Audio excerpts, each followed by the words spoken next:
Hello, my name is Sean Cooney, and I'm a second-year pediatric cardiology fellow here at Johns Hopkins.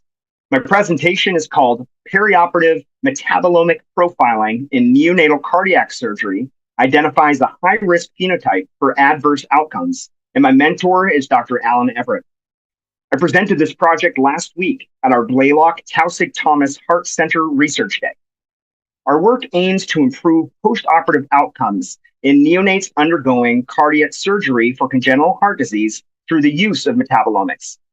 Although mortality rates have improved significantly over the years through advancements in surgical techniques, mechanical circulatory support, and post-operative intensive care, morbidity remains quite high.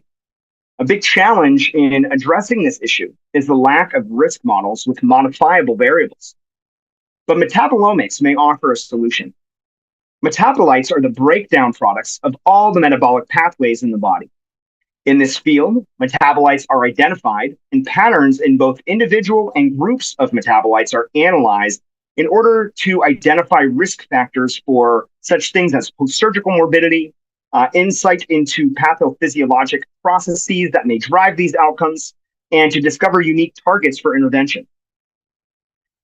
We collected and analyzed the serum of over 200 neonates undergoing congenital heart surgery from 3 different centers across the country.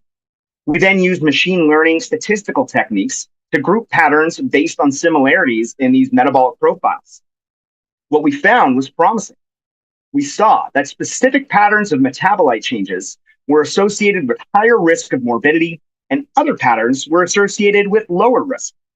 Furthermore, metabolite groups we identified corresponded with known pathophysiologically significant metabolic pathways like skeletal muscle breakdown for energy, inflammation, and inotrope anabolism.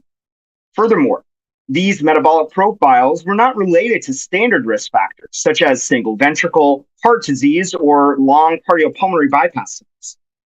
This work is important for many reasons. We showed that metabolic profiles can be used to gain insights into the mechanisms driving postoperative morbidity in neonatal congenital cardiac surgery, and that this may help risk stratify our patients and identify unique therapeutic targets. We also showed that we can use machine learning to analyze such complex data. We're also supporting the notion of personalized medicine, as we hope to better tailor care to our patients' individual needs by understanding their metabolic profiles. I'd like to thank the Everett Lab and our biostatistics team. Thank you so much for listening today.